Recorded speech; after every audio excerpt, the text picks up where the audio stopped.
listeners. Welcome to Plano's Political Pitbull Podcast. I am Esther. And I'm Ruth. And we have a lot of stuff to go over today, but first, our sponsor. Our sponsor is Southwest Pain Management. Southwest Pain Management takes care of most chronic pain without pain pills. Their goal is to get you back to doing the things you love. They are also the world's leading long COVID experts. Dr. Groisman sees people from all over the world to treat their long COVID. Southwest Pain Management is in Plano, and Dr. Groisman is the author of a series on long COVID, where you can get on Amazon. Please go to their website, reliefbeginshere.com. That's reliefbeginshere.com to see all that Southwest Pain Management can do. All right, first up today. There was a terror attack in Australia. So, 8 days ago, as you all probably have heard already, there was an attack by two radicals at a menorah lighting festival to celebrate Hanukkah. When we taped our last episode, either the attack hadn't happened yet or we just didn't hear about it before we taped. Obviously, had we known about it, we would have mentioned it last week in our last episode. Our prayers are with our fellow Jews at this time who were victims of this attack or act of terror. The Australian Prime Minister was warned by the Israel Prime Minister Netanyahu in a letter dated August 17th, 2025, that anti-Semitism was on the rise in the land down under. And Israel's Prime Minister was concerned enough to write an official letter. We put that letter up on our Facebook page for you to read for yourselves. I am just going to quote from the last paragraph of that letter. Quote, "Anti-Semitism is a cancer. It spreads when leaders stay silent. It retreats when leaders act. I call upon you to replace weakness with action, appeasement with resolve, and to do so by a clear date, the Jewish New Year, September 23rd, 2025. History will not forgive hesitation. It will honor action." Well, close quote. Clearly, the Australian Prime Minister did not heed the warning or listen to the Prime Minister. I want to praise, and I must praise, the heroic action of a righteous Muslim man who was at the attack and jumped on one of the attackers and wrestled the rifle out of one of the radicals' hands. He is a simple fruit vendor. He was just there to sell fruit, and he stepped up. He was wounded by the other terrorists. There were two terrorists there, father and son team. The father was killed, I think, by the authorities. And the hero was wounded, as I said, by the other terrorist. Thank you, sir, for your bravery. We need more righteous Muslims like you who will not allow their religion to be taken over by those who seek to harm others. Freed people should be able to go to a menorah lighting or any religious gathering and not have to fear being killed. Ruth and I went to a community menorah lighting this past week, and I myself counted 5 uniformed police officers and the chief of police. There were also 2 police cars out in the front and armed citizens helping with security. We were probably in the safest place in DFW area. But Jews should not need a small army surrounding us to celebrate Hanukkah. Anti-Semitism is in Plano. And we have discussed this here in the past. If our leaders, and more importantly, our fellow Texans, must stop putting up with anti-Semitism.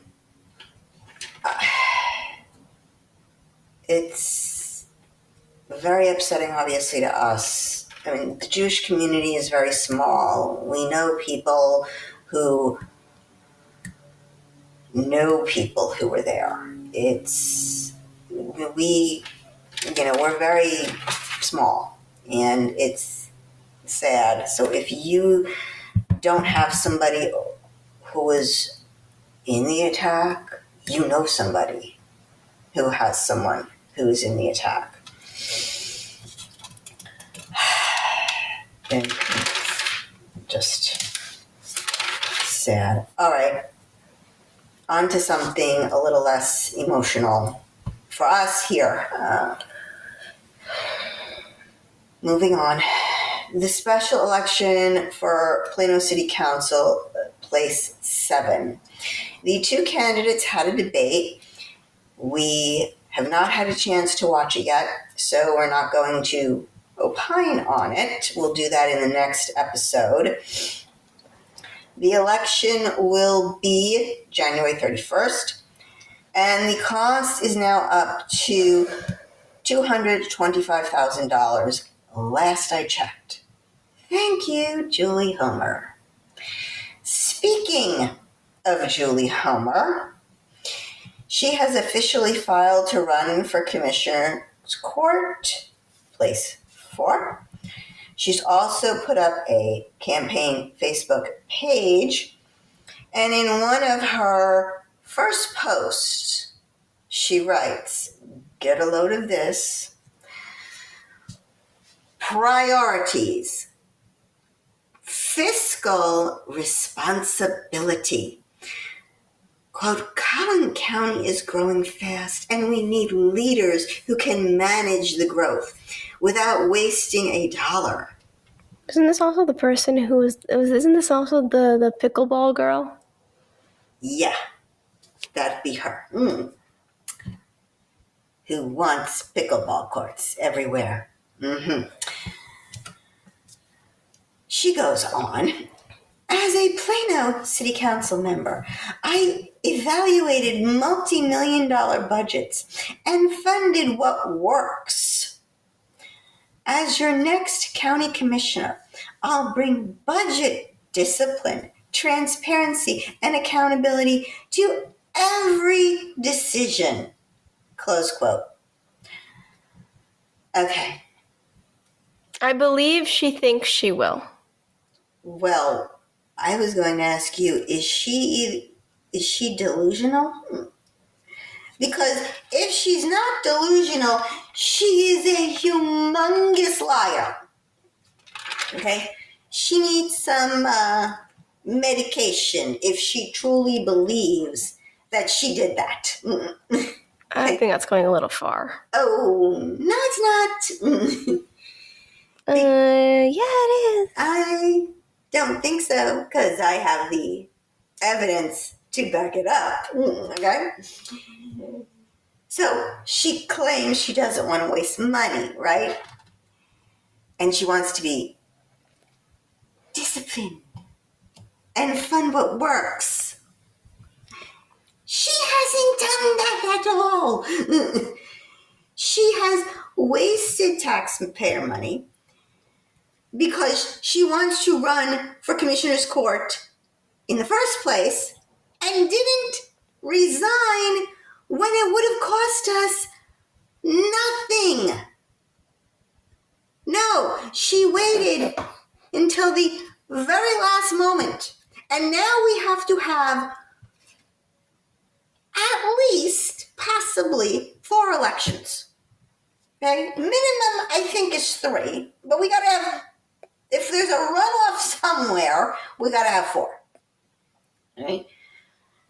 So $225,000 because she couldn't resign when Shelby Williams resigned. All the way back in the beginning of the year, I should say, in January. Sometime in January. She asks or says that she doesn't want to waste money. She wastes money in our own Plano budget, okay? Shall we go down the list that I created for the budget cuts that I wanted to see that never materialized? Like, I don't know, buy your own shirts, Julie? No. You can deduct it on your taxes as a uniform for your job. How about buy your own food? Here we go. Yes, okay. I'm sorry, it's $50 a person.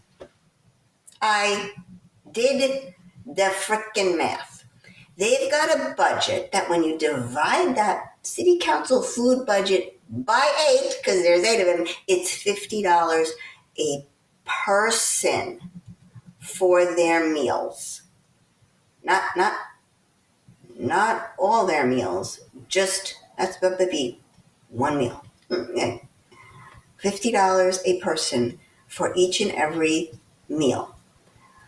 I don't know what the heck they're buying, but that's what the math bears out, okay? And let us remember, the woman wants pickleball courts every place she can get, okay? I mean, she wanted the city council to make pickleball courts for the residents. So we've got pickleball clubs are popping up everywhere. Go to a freaking club. I nicknamed her Pickleball Girl. Yes, and Ruth did that. Okay. More importantly than the food and the pickleball, she raised our taxes. This October. Okay, just voted in September for the fiscal year starting in October. Raised our taxes, the largest tax increase in our actual bills in the past 3 years. She has voted to raise water, sewer, and trash fees just this past year. And all kinds of other fees. But we need to minimize waste and we must save money. Yeah. Exactly. While we're simultaneously spending while on council still. Right. Oh, and do you even want to get me started on the economic development? I'm not even going to go there because my blood will just boil, my eyes will turn red. No, thank you. You sure we're not there yet? I might be. Don't go around and post lies, okay? And think that you're going to get away with it, Julie. No, all right? I have every single vote you ever took. You're not going to get away with lying. Not by Miss Pitbull. No, okay? But isn't that what politicians do? Yes. They lie? They lie. but it doesn't mean that they're going to be able to get away with it. All right? And while the majority of them lie, okay, I have not caught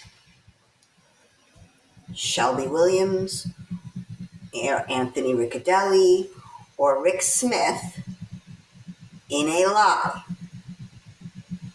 I haven't even caught John Munns in a lie. I vehemently disagree with most of what he votes for, but I haven't caught him yet in a lie. All right? So, Well, just because you haven't caught them doesn't mean they didn't lie at any point. I can attest to the fact that Anthony, Shelby, and Rick, while they were on council, right, did not tell a blatant lie. Right? And I will hold my hand above the Torah, right? and attest to that if I have to, right? This is a lie. She did not do these things on council. And like I said, I have the records to prove it. She's turning a new leaf. No. That's an argument? Don't think you're going to get away with lying to me. And this goes with anyone. Be honest. If you voted for something, own up to it. Because you're on tape voting for it. You know? You can explain your reasoning. I may not agree with it, but you can explain. You can tell me your reasoning. But don't say, I want fiscal responsibility. I don't want to waste taxpayer money and all of this when you didn't do that. It's so funny that, especially in today's age, where everything is recorded and kept for anyone to see, politicians still lie, even though they're recorded saying or doing the exact opposite. Oh, the funny part. Sometimes multiple times. Yes. I can go one either funnier than that. Right? And this happens at the federal level usually. You will have, I'm going to take Chuck Schumer because he just came to my head, okay? But it happens on the other side too. Chuck Schumer is on record not too long ago saying we should never shut down the government. Never, never, never, never, never. And then fast forward 2 years, he says, shut it down. It is the exact opposite. And you could probably find this anything any of them have said. If you just go back far enough. And for some of them, you don't even go back that far. You really don't. It's amazing. You can change your mind, though. You can change your mind, but usually people rarely change their minds to the total 180.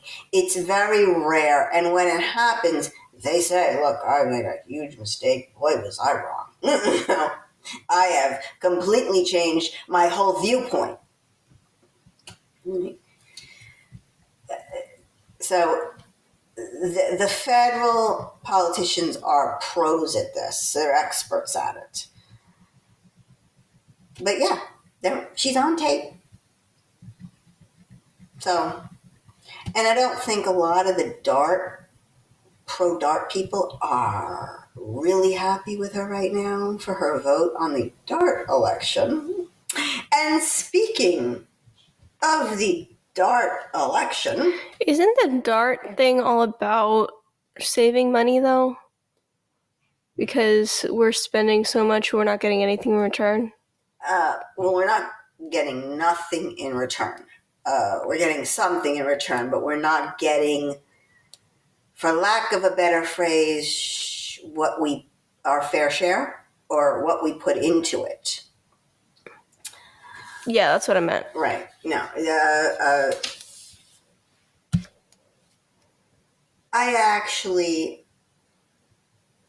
I don't think it's about saving money. I mean, I think for maybe some people it might be about saving money, but the council that's there now, I don't think it's about saving taxpayer money because they're still going to collect their sales tax if we leave DART. It's just not going to be turned over to DART. It's going to be capped. And let me tell you something. They're not going to give it back to us. No. They're going to find some way to spend it, and odds are they are going to have to spend it on an alternative transportation system because you can't leave people stranded, especially the disabled and the sick, who rely on DART more than anybody else, I would guess.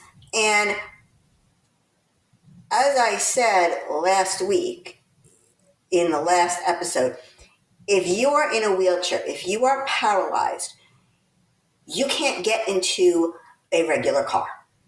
You need a specialized van. And these are very expensive. So most people do not own them privately.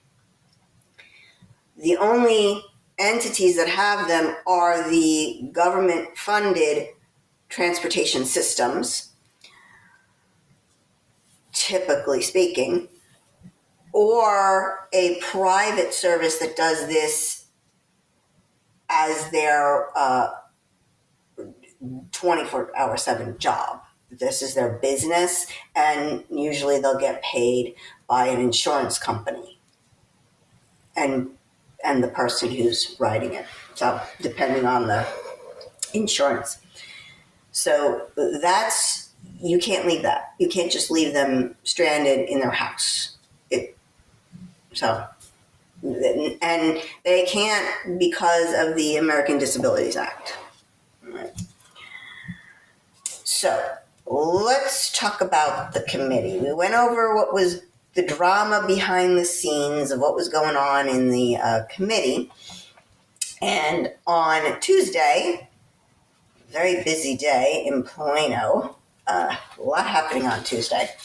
They had their city council meeting. I have no idea why it was on a Tuesday, where the committee issued its report. And it was issued or given by the chair of the committee, Phil Dreyer.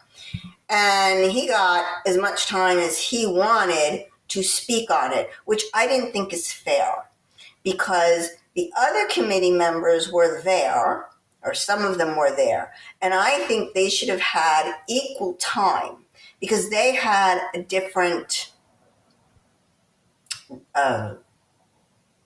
perception of what happened. But the other committee members were given the same amount of time as the other 27 speakers, 1 minute. You know, if you really guys gotta get together, try to coordinate and organize a little bit better, because the city council only gives a half hour of public comment for each item on the agenda. And if 27 speakers speak, that's about a minute a speaker. If you had handpicked a couple of people to speak, each one could have gotten the 3 minutes. But they didn't coordinate. So something to consider at another time. The people with the Airbnb fights, the short-term rental problems we were having, they did this very well. It went very smoothly. All right. So Phil Dreyer starts out praising the staff, praising the council, basically being a suck up. And Why would you waste part of your 1-minute speech just no, sucking? this is Phil Dreyer. He got as much time as he wanted because he was giving the report of the committee. Oh, I didn't know who that was. Yeah, he's the chair of the committee. Okay. So he starts out praising staff, praising council. He said, he did say there were some challenges. I like that. He said, we had some challenges. It's a nice way of putting, we had some problems. But he was grateful for each member of the committee and had good discussions. I just, it could be the New Yorker in me, but this is such fluff. This would never fly. I could use another word for it, but I won't. All right. So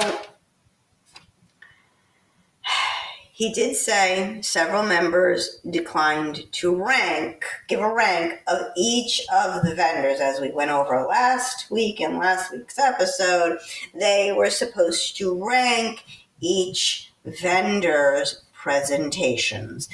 And some of the committee members, as we said, at least half of them were like, I don't have enough information to do this. I can't do this.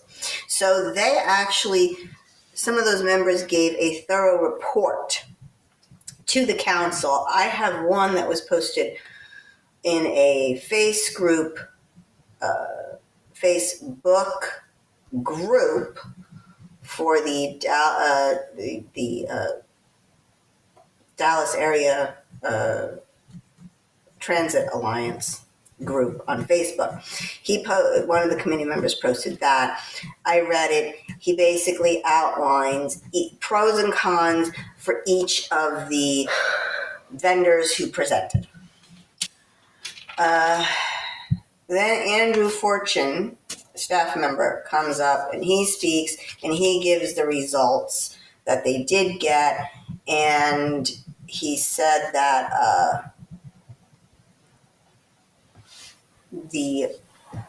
I believe it was Via and Spare emerged as the highest ranking vendors. And Andrew did say that some of the members expressed frustration. Some of the members wanted to dive deeper into the costs and the procurement process.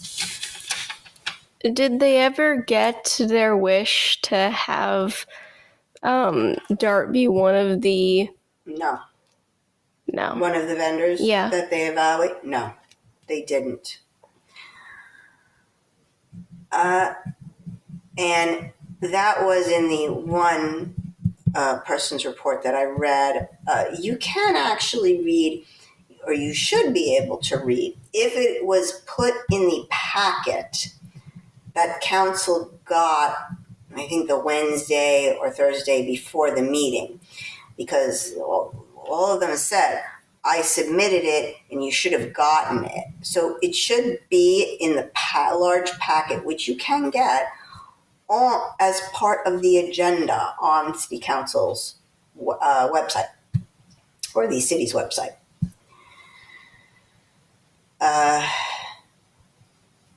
5 committee members submitted their own observation reports, and this included 2 alternates. The council will consider a vendor selection on January 26, 2026. And then on 2/16/26, an alternate transportation program will start. Now, I'm not quite sure what they're waiting for. I mean, this is a really tight timeline. You're going to start an alternative transportation program on the 16th, but you're going to pick one on the 26th. That's not a lot of time. And the vendors said, all of them said, we need time. This is cutting it really close. So as I said, 27 speakers spoke, 1 minute each. That really irked me too. It was the last item on the agenda. There were only 3 items on that agenda.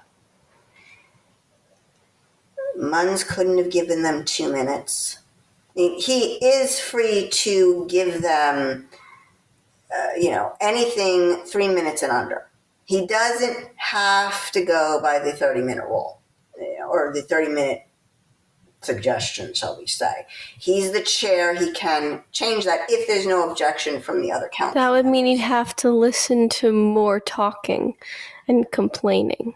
Yeah, that's true. He would. So I wanted to see how many residents spoke, how many non-residents spoke, and how many were actual dart riders, or at least said they were dart riders. Again, some people didn't give their address, or what city they were in. That was 4 people. So we had 4 people, don't know if they're Plano people, don't know if they're dart riders, all of them. And then we had 8 who said they were dart riders, regular dart riders. We had 3 non-residents. The rest were all residents. And 7 of the speakers said they were for keeping dart. All right. Some speakers feel like the council doesn't care. I couldn't agree with you more on that one. So I'm going to just go over what some of the committee members said. Again, I feel like they should have had more time because they were on the committee. So Brett Cooper, he was a committee member. He said that they never reached consensus. Yeah, who I kept thinking was a she, because I know a female Brett Cooper with the same first and last name, so I got very confused. Yes. No, this is a he. He lives in Plano. He said they never reached consensus. They were stonewalled by staff. Does not believe any vendor can do better than dart. Now, another committee member said that the city failed to provide a vision. There's like no vision, no plan, no goal, just pretty much not much of anything. Another committee member said he could not make a recommendation. And he said microtransit door to door is not going to work in a city of our size. And I think, another committee member said that there was just not enough information. And another committee member pretty much said the same thing, not enough information. So there was only one person who spoke out against dart. One lonely individual who's also a Plano resident. So that was the pretty much the gist of the committee speakers. So they finished with the speakers, all of the speakers, who I thought for 1 minute did an excellent job. That's hard. And you come in, you think maybe you'll get 2 minutes, and then you gotta throw up goodbye speech that I prepped. Just gonna cut this out and this out, shorten that a bit. Well, here's what really got me after all this. This was on the agenda. They got the committee report. The mayor says, we will continue this conversation and further delve into the options we have in January. And then no one said anything else on council. I was like, wait, what? Wait, you're not going to ask any questions of your staff? You're not going to discuss what happened in the committee? You're not going to discuss the report? That's it? These guys are terrible at their job. I was like, what? Where are you? Hello? Is anybody home? I think the lights are on, but nobody's home, I guess. I was like, just shocked. Like they had nothing to say, either question-wise or comments-wise after the 27 speakers spoke. Were they even listening? That's a good question. See, I was not in the room, all right? I don't like going down there because I like yelling back at the computer screen. And also, more importantly, She needs to yell at them a bit, get the frustration out. But also, I take notes, and I like to get quotes. So I put on the closed captioning, and I can pause it to write, so I don't miss anything. I can't do that if I'm in the room. It makes it harder. And then I got to go back and go, all right, what did they actually say? And rewatch the whole thing. So I'd rather just watch it once and also get out a little frustration every once in a while.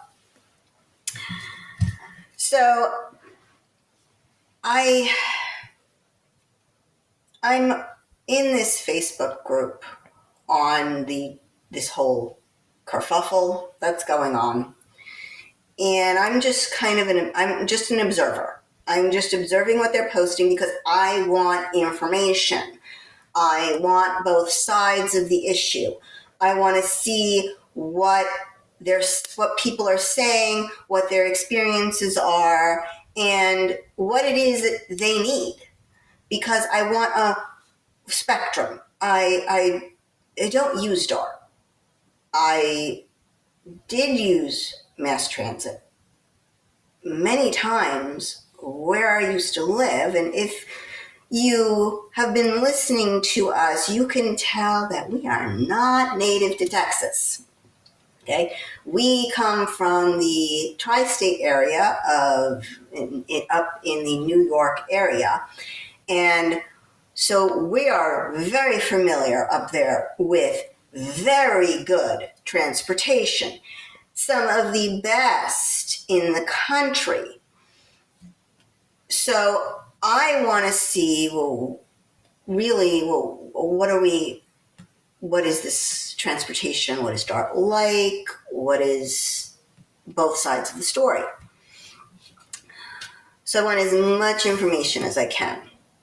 So apparently, unlike where I came from, where mass transit was packed in rush hour traffic, and it was very common to live in New Jersey, live in Connecticut, live in the suburbs or the boroughs of New York City, and most people who worked in Manhattan took public transit, either the bus or the train. I mean, New Jersey Transit, that was why it was created. It was created to move people who lived in the suburbs and went to New York City to work and back. So this is something I'm very familiar with. And when DART started in the 80s or the 70s, that was what its goal was. It was to connect people from the suburbs to Dallas, which is their New York City, if I were to compare it. So a census, the census, U.S. Census, reported that Plano residents, the majority of us, have 2 cars. Only 3,600 Plano residents don't have any car at all, out of 300,000 residents. Now, granted, we've got to lop off at least half of that, or maybe a little less than half, because of children who are under the driving age. That is a very small percentage. You're talking less than 2% don't have a car. Of those 3,600, okay, again, according to the U.S. Census, these are not my numbers, in Plano,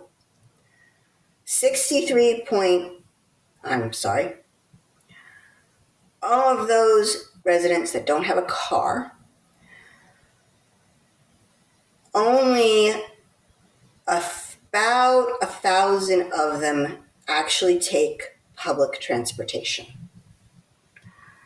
More people walk than take public transportation, which I find really kind of amazing with our weather. They must live really close to work. A lot of people just work from home. Over 10,000 work from home. So, and over 100,000 people in Plano drive alone to work. So you've got a small percentage, only 1,000 people riding some kind of public transportation in all of Plano. As a person who comes from the New York City area, that's nothing. That is, we get more than 1,000 people a day. 1,000 people? That could be 2 train cars. It's in one day. It's rush hour on trains and buses are packed. It can be standing room only on some of these. That's why you have the strap hangers and how they came to be. So I took that 1,000 people, those 1,000 riders, and I divided it by the amount of money Plano says that DART spends on Plano transportation. $44 million. That comes to $44,000 per rider. We could buy them cars. We don't even need to buy all of them cars, because I'm sure most of these people are probably using paratransit. Or we could say, maybe we could just guess half are doing paratransit here. Also, DART is not charging enough. Part of the reason why DART is having financial problems, and it is having financial problems, we posted a podcast about the financial issues that DART is having on our Facebook page, and you can go and you can watch that. But yeah, it's not doing well. It's in massive debt, and yet it's giving out bonuses. Whole thing on that, but it ain't doing well. So I decided, well, let me compare to where I used to live and our fee to DART's fee. So, well, they also have a lot more people riding. Yeah, but okay, one would think if you have more people riding, you don't need to charge as much. Also, remember that area, everything's more expensive. Yes, we need to remember that yes, it is more expensive up in the New Jersey, New York area. So I went on the New Jersey Transit website and I said, all right, what's a ticket from a town in New Jersey to the New York City main station, New York Penn Station. And I wanted to make sure I was doing the same amount of time it would take to drive from Plano to Dallas and from New Jersey to New York without traffic. With traffic, it's a totally different animal. By the way, I have to laugh when I see people complaining about traffic here. They have no idea what traffic is here. Okay? Traffic here moves. It may move slow, but it still moves. Imagine, picture it. Okay? Trying to go from 5 or 7 or 6 lanes to 2, because everyone wants to go into the Holland Tunnel or across the George Washington Bridge. Okay? That is the 7th circle of hell. Okay? All right? And that's why a lot of people take mass transit, because they don't want to have to deal with that. But you could... So from points of New Jersey, which is about 25 minutes, I did the half hour. It's about a half hour, 25 minutes from Plano to Dallas proper, all right, downtown area. So I took a city that was roughly the same car ride without traffic. So let's say 5 o'clock in the morning, and there's no traffic and you just zip right in. So I took a town with the same amount of time, again, without traffic. So, Short Hills, New Jersey, to Penn Station. The train takes you about between an hour to 38 minutes, depending on the train. All right? The cost for that round trip ticket is, get a load of this, folks, $20. $20 for a round trip ticket from Short Hills, New Jersey to New York City. Now, if you are, the way this works is obviously New York City is the end of the line. Penn Station, that's it. It goes no further. Then that typically, then you would have to change trains if you wanted to go somewhere else. If you stop before that, you are charged by how far you go on the line. So let's say if I say I'm going to start in Short Hills and I want to go to East Orange, or I want to go to Millburn, or the other way, I want to go to Chatham. That is not $20, that is less. So depending on how long you're on the train for, that's how is going to determine your ticket price. DART doesn't work like that. DART, I looked at DART, I could go from Parker Station to downtown Dallas, again, about the same amount of time, 40 minutes, 30 minutes, give or take, depending. That's $3.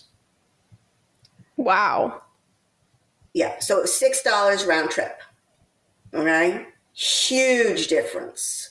I mean, now I know it's more expensive up there, but Not that it's much. not that much expensive, okay?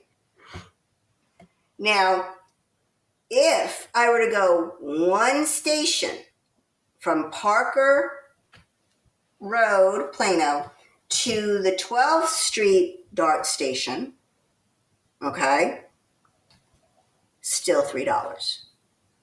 I went one station. It doesn't matter how far you go on the line. Your fare is the same. Now, I don't know about you all, but I don't think that's very fair.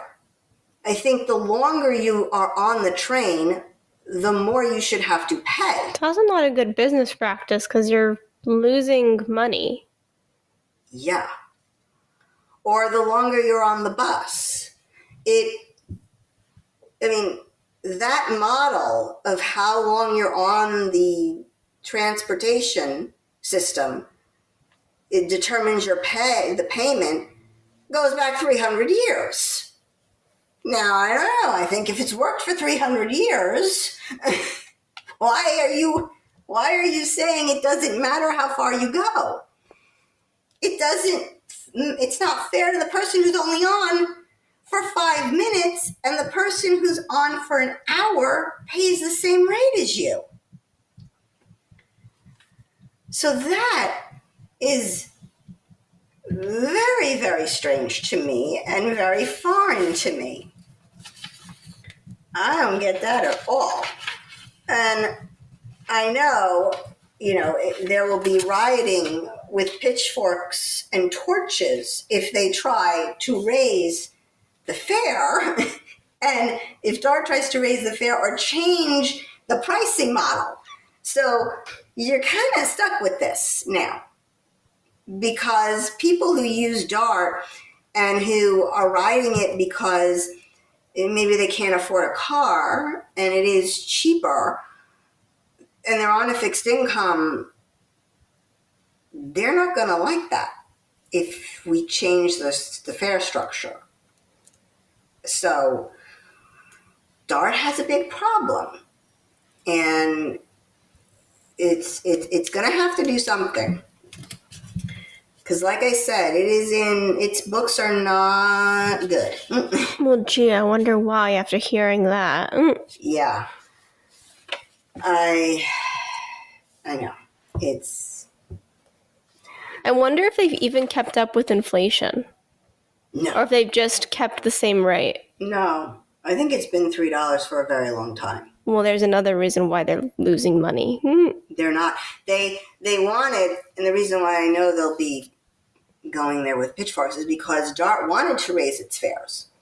And the riders were up in arms. Well, I think they wanted to raise it. I could be wrong about that. I think they wanted to raise it a couple of dollars. I'll say that. I'm not going to put a number out there because I don't know if it's right. But they wanted to raise it a few, some money. And the people were like, no. By the way, it's the same people who want to keep DART. So I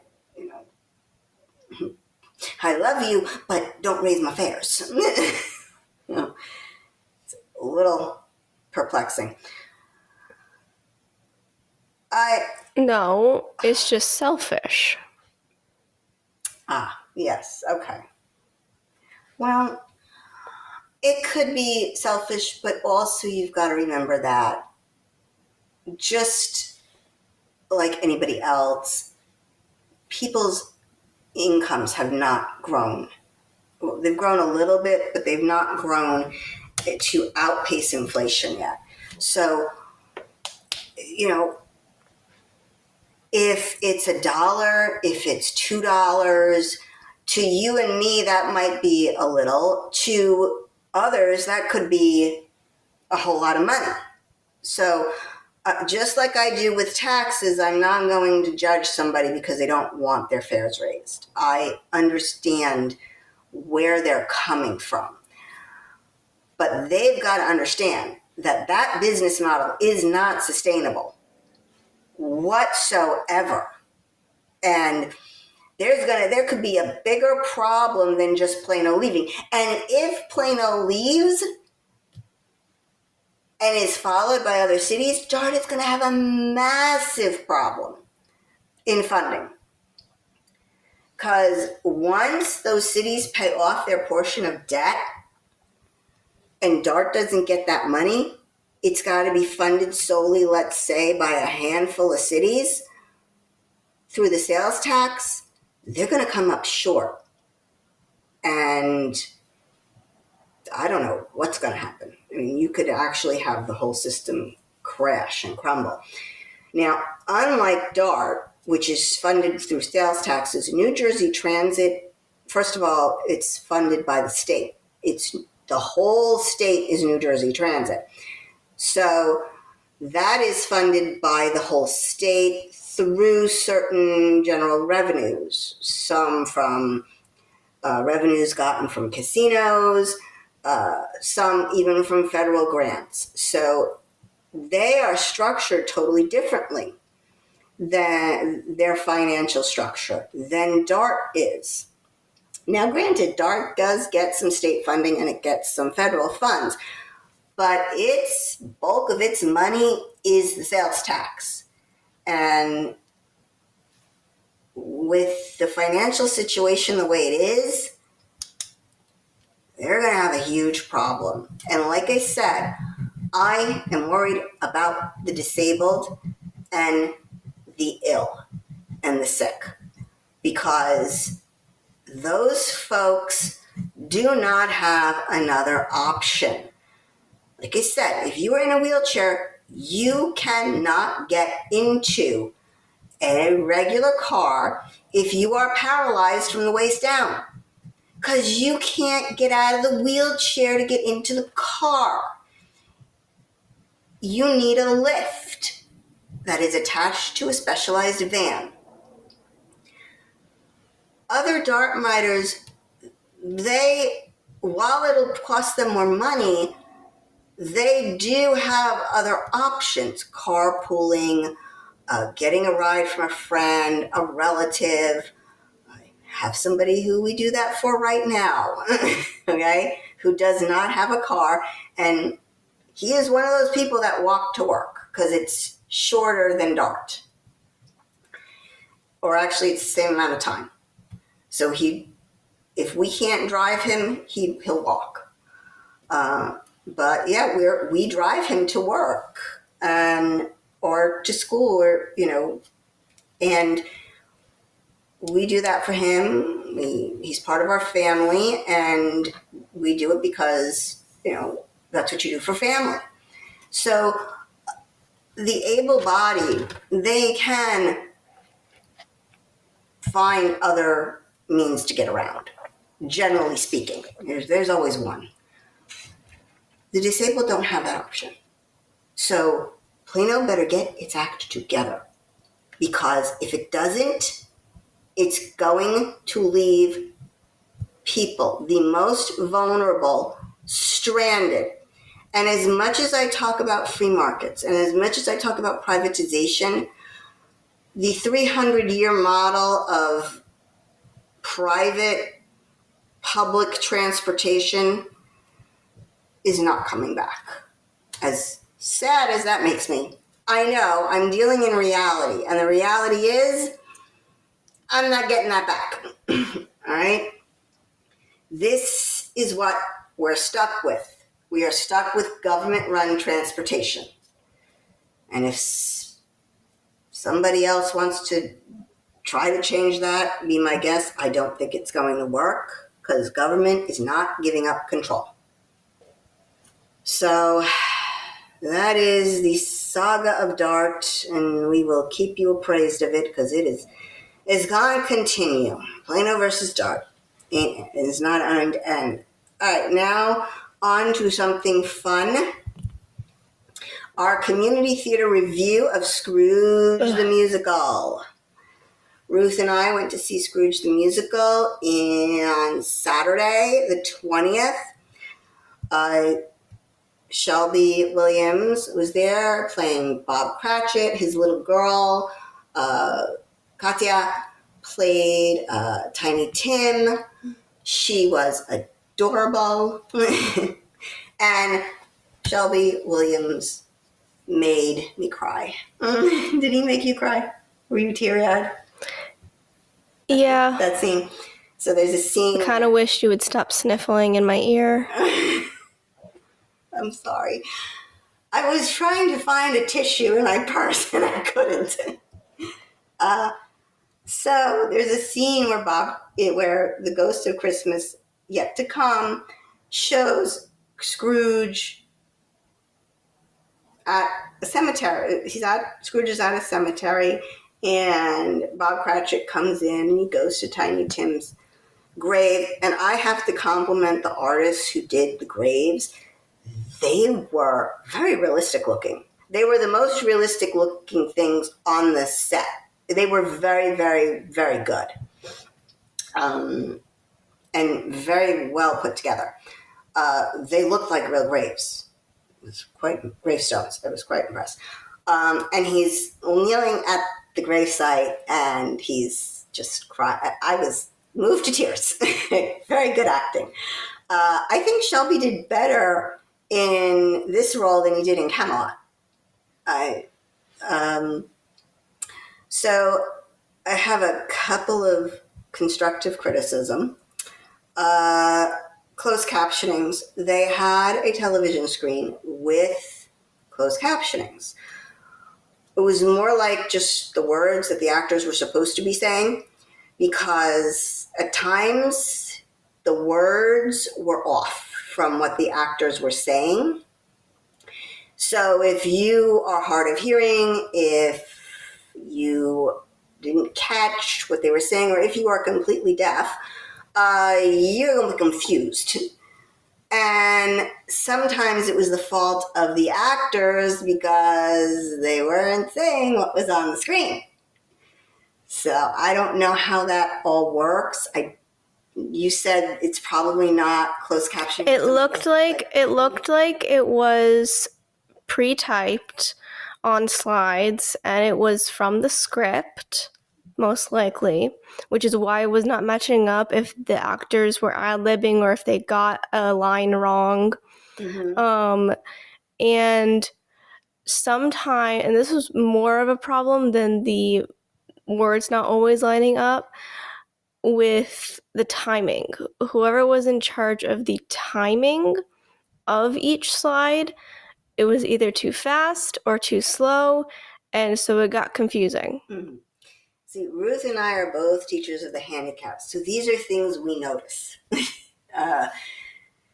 very quickly. I also thought the placement of the captioning was wrong.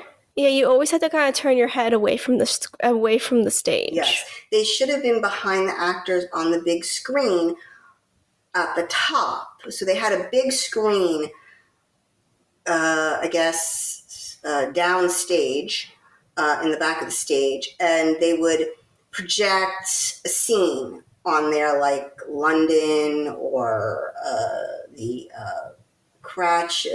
Scrooge's work office. It was background. Yeah, it was just background. And that would have been a perfect spot above the background, on high, at the top there, to put the words. Because then all you have to do is lift your eyes up and down. And you wouldn't have to turn your head. This television screen, and when it was a television screen too, so it was kind of small, was if you're facing the stage, if you're the audience and you're facing the stage, it was all the way on the left corner of the theater. So if you're got seats, and again, you're the audience, you're facing the stage. If the seats are all the way on the right of the theater, you might not be able to see that. And especially if you're either really, really far away or really, really close to the stage. I don't know. We were kind of in the middle, so I didn't get that perspective. Yeah, if you're all the way in the front, you're not seeing that. And another thing, the actors sometimes came onto the aisles of the audience and blocked the television. So you couldn't see it. Couldn't see the words. So, something to think of for next time. The mics. There was some technical difficulties with those mics. Yeah.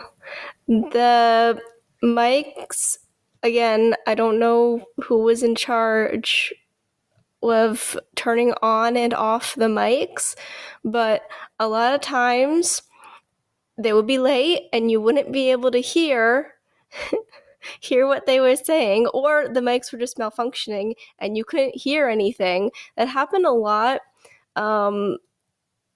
especially for one girl in the beginning. Oh, that was so sad. Where she's singing and her mic is clearly off. It's not working. And then you see they give her another mic, a handheld mic. It still doesn't work. Oh my gosh. I felt so bad. I felt so bad for her. I was like thinking, oh gosh, I wonder if she's just thinking, project. I could kind of hear, but we could still hear her, but it was very muffled. Very muffled. And then you had the same problem, and it was even worse this time because the music was very loud in this scene, where they're doing the cat song during the party. Mm-hmm.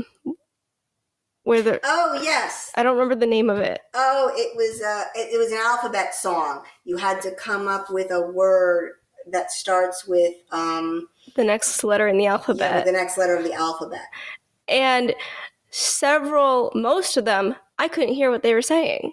I couldn't hear what they were saying either. I couldn't hear a word.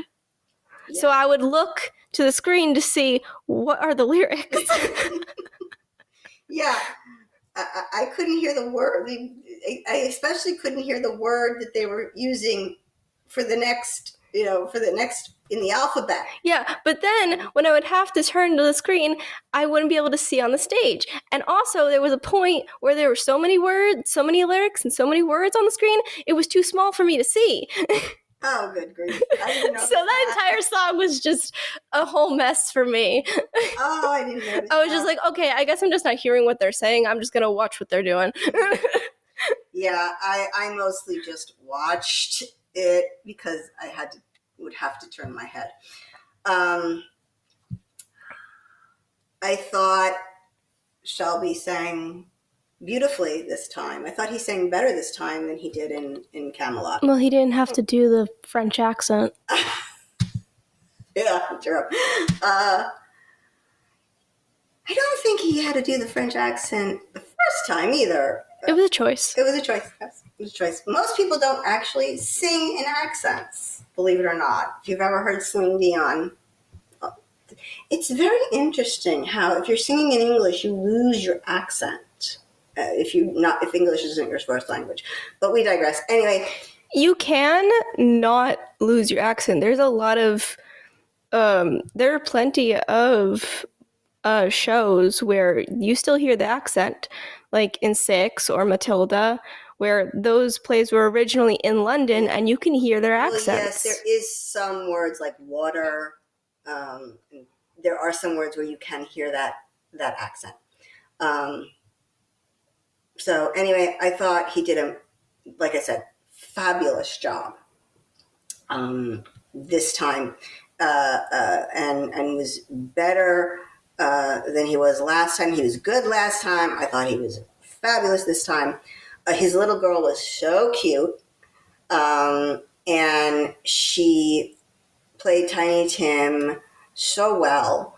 That's a big part for a little person, for a little child. And it's got to be a little child. It can't be an adult. So that's not easy to do.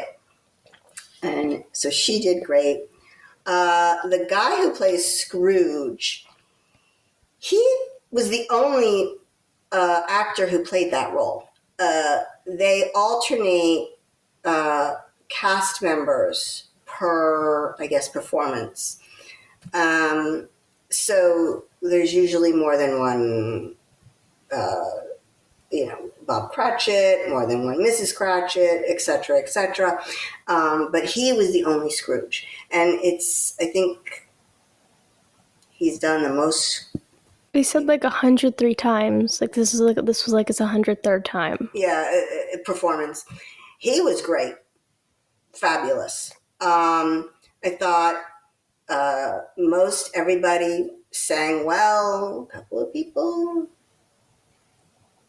made some mistakes. It happens. It's live. You just go with it. I thought the girl who played Isabel, young Scrooge's girlfriend, sang beautifully. But there was one woman, and I wish I had the playbook with me right now because I don't know her name. She played Scrooge's nephew's wife. And in one of the last songs, she got a little solo. Holy cow. Her voice blew me away. It was very opera singer. But she hit a note that was unbelievable and just picture perfect. Fantastic. I want to know why she didn't have more of a singing role. She was fabulous. I'm not going to explain to you. What? Later. Okay, later.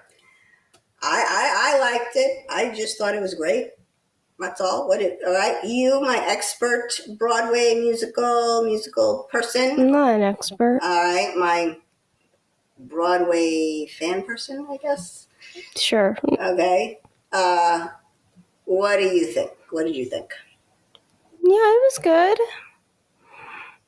Oh, I don't think there's anything more for me to add that you haven't already said. I'm sorry. Do you have any highlights you wanna, any honorable mentions, anyone that you thought was really, really good? Nobody, huh? I don't know. I'm more excited about this one than you are this time. You really were excited about Camelot. I wasn't in the greatest headspace.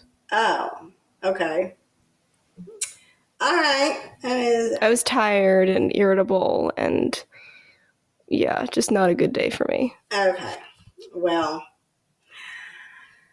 I'm glad at least you liked it and you thought it was good. Yeah. All right. So if you missed it, I'm not sure if that was their last show, but if you did not catch it. No, it wasn't their last show. I remember seeing, I don't know if they had, so I remember seeing at the end, there was a screen. It was black and it had words on it, and they were like, next show. So they had like another one that day, I think. Mm-hmm. And then it said at the bottom, 2 more to go. Oh, okay. That might be we're recording this on Sunday. That might be today. Yeah. Those 2 more. So, if you didn't make it this year, that's okay.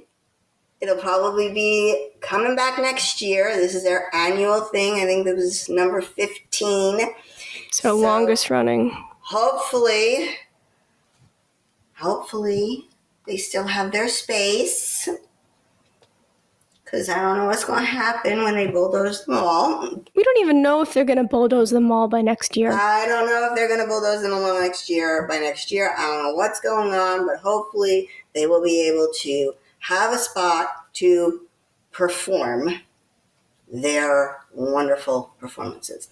There are always performances. Now, this is community theater. It's more geared towards children. They said their coming up shows are The Chorus Line in January, West Side Story, I think, is coming in the spring. And in the summer, the adults are coming back, and they're going to perform 1776 for our 250th birthday. You forgot Frozen in the fall. I forgot Frozen in the fall. I am sorry. Yes, so they have a website. You can sign up to be in their newsletter, get their newsletter, I should say, and get updates and when shows are going to be. You could also follow Shelby Williams on Facebook because he always puts out and promotes the theater as well. I need to make a correction that I forgot to make. We accidentally misgendered. I accidentally misgendered the writer whose articles I read in the last episode. So the name Alex Flores, I thought it was Alexander. Apparently it isn't Alexandra or Alexandra. Who says Alexandra? It is a name. I have not heard that one ever. I don't think that one's popular. I have. But I didn't realize it. The little tiny circle picture that was on the printout of the article she wrote was very hard for me to see. And I saw short hair. All I saw was short hair. So I figured, well, Alex, a boy. Nope. Come to realize Alex is a girl or a woman. I do apologize for that. My mistake. I should double check these things with the gender neutral names. All right. Next, our very important doggy. Stella. She is out. She's out? Ow, I hurt myself. Okay. I hit my elbow on the table. All right. Ow, okay. She is a friendly dog who's about 3 years of age. I'm still laughing about that, sorry. She's house trained and very sweet. Stella is good with children and quite active, so maybe best around older children. And she is quite good with other dogs as well. All right, and if you'd like to see more about Stella, please go to our website, www.planospoliticalpitbull.com, and click on the link Pitbulls for Adoption, and Stella's page should come up. That is a wrap for us today. Please like, share, and subscribe. And please, that does help us when you actually give us the thumbs up on whatever you're watching it on. And obviously sharing it helps spread the word about us being here. This is Esther. And this is Ruth. For Plano's Political Pitbull, signing off.